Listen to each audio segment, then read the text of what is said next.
Sekarang pun kita ada di masjid, boleh jadi banyak lumuran dosa yang pernah kita lakukan.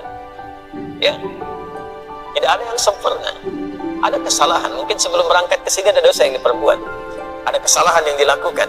Jangan tunggu untuk bertobat dengan mengakhirkan di akhir waktu.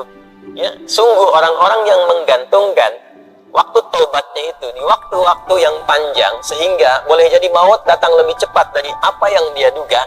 Orang-orang seperti itu, mohon izin, tidak dapat mendapatkan kesempatan tobat dengan maksimal.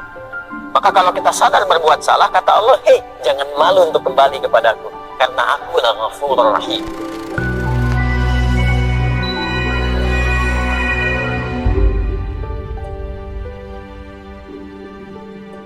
Allah mengingatkan kita untuk terus meningkatkan bekal kebaikan sebelum kita berpulang pada Allah Subhanahu wa Ta'ala. Pastikan semua kegiatan kita punya nilai di hadapan Allah. Jangan hanya punya nilai dunia saja. Kalau cuma dunia saja, apa faidahnya iman yang telah kita yakini itu? Apa bedanya antara orang beriman dengan yang belum beriman? Maka pastikan bukan hanya sholatnya, tapi semua aktivitas hidup kita. Makan kita punya nilai di hadapan Allah. Berpakaian punya nilai di hadapan Allah. Berkendaraan punya nilai di hadapan Allah. Semua kegiatan yang memiliki nilai di hadapan Allah itu disebut dengan hasanah namanya. Disebut dengan hasanah. Karena itulah kemudian ketika kita mengerjakan satu perbuatan, seperti saya mau minum misalnya, maka saya niatkan minuman ini untuk mendapatkan ridha Allah.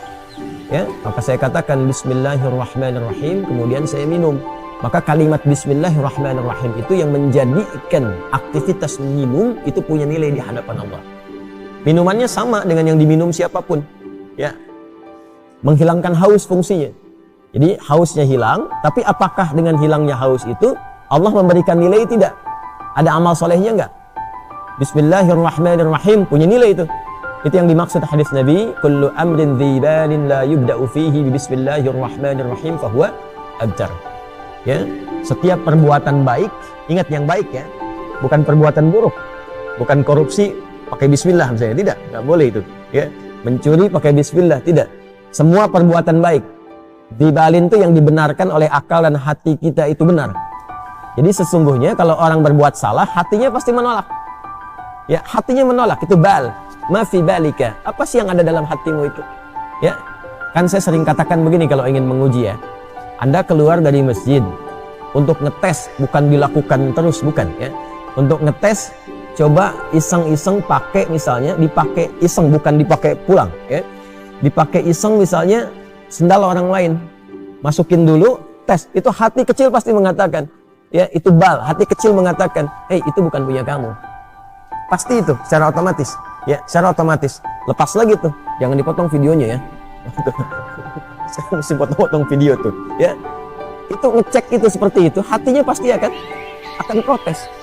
Nah jadi Nabi pernah mengatakan istafti qalbak, ya. Coba tanya hatimu yang paling dalam. Kedalaman hati itu disebut dengan bal namanya. Masih dari kenapa lu? Apa sih isi hatimu itu yang membimbing pikiranmu itu?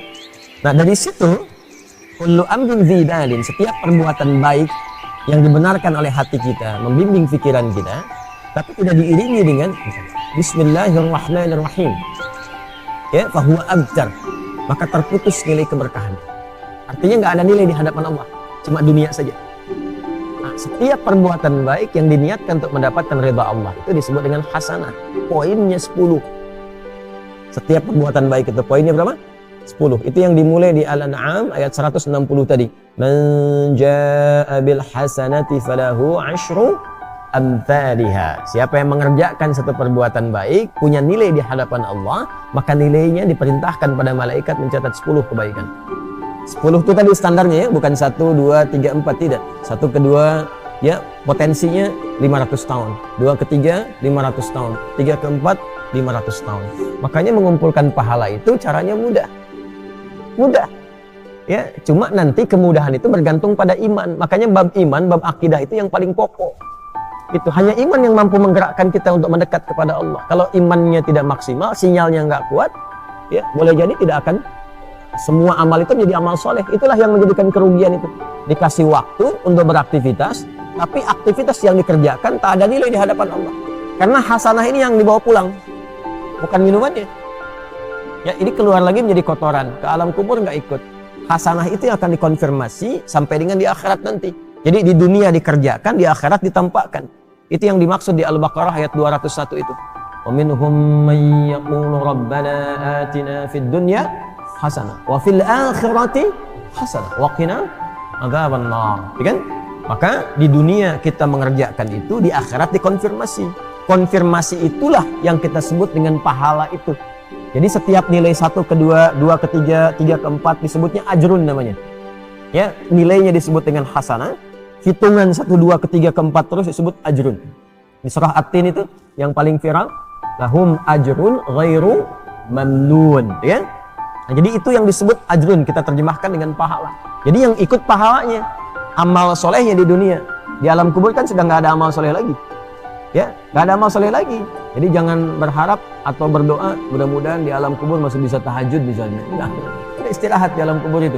Tinggal ditampakkan pagi dan petang itu, ya, ditampakkan kenikmatan surganya nanti. Kalau dia insan beriman, hadis riwayat Umar bin Khattab radhiyallahu taala anhu tentang sifat surga.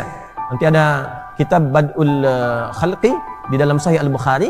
Nanti di subtopiknya yang ke-9 itu tentang sifat abwabil jannah, sifat tentang pintu-pintu surga. Ya, di hadis kedua dari situ adalah hadis dari Umar bin Khattab radhiyallahu taala anhu yang menerangkan tentang bagaimana keadaan di alam kubur ya bagi setiap manusia. Kalau dia min ahlil jannah, ya, in kana min ahlil jannati, jika dia termasuk ahli surga maka ditampakkan surganya setiap pagi dan petang. Ini nanti yang melahirkan rumusan di antaranya zikir pagi dan petang. Ya, dan nanti ada hadis-hadis lain tentang fadilah-fadilah keutamaan yang mengantarkan ke alam kubur. Babnya iman, ingat. Babnya iman. Kalau beriman yakini. Iman kita dipertaruhkan di situ dan tidak akan ada ruginya, toh meninggal juga. Ya kan? Toh meninggal juga. Nah, nanti dikonfirmasi saat di akhirat ditampakkan itu semua dalam bentuk kitab kita. Makanya nanti di surah Al-Isra akan dikonfirmasikan iqra kitabah kafa bi nafsika al-yawma 'alaika hasiba. Jelas ya? Nah, karena itu disarankan kita mulai meniatkan diri kita sepenuhnya untuk menjadikan semua aktivitas kita punya nilai menjadi hasanah, termasuk sholat yang baru ditunaikan. Karena sholat itu ibadah pertama dalam Al-Quran yang disebut dengan hasanah. Quran surah ke-11 Hud di ayat 114. Aqimis sholata tarafain nahar wa zulafan minal layl innal hasanati yudhibnas sayyiat. Kan? Tunaikan salat dari mulai pertengahan siang sampai dengan ke malam, ya, dari mulai terus sampai dengan subuh sampai dengan ke isya. Innal hasanat, semua salat yang dikerjakan itu menjadi hasanat. Jamak dari kata hasanat. Jadi salat disebut dengan hasanah. Karena itu rumusan ibadah kita yang dicontohkan dalam Al-Quran, begitu kita akan ucapkan dan mohon kepada Allah menjadi hasanah, salat didahulukan. Inna salati, teruskan ayatnya, wa nusuki wa mahyaya wa mamati lillahi rabbil alamin. Dan ini nanti akan menjadi salah satu di antara 12 doa iftitah. Doa iftitah itu ada 12. Nanti di Sunan Abu Daud yang sangat menyenangi doa ini itu diantaranya sahabat Ali bin Abi Thalib. Sayyidina Ali bin Abi Thalib radhiyallahu taala anhu itu sangat senang dengan doa ini.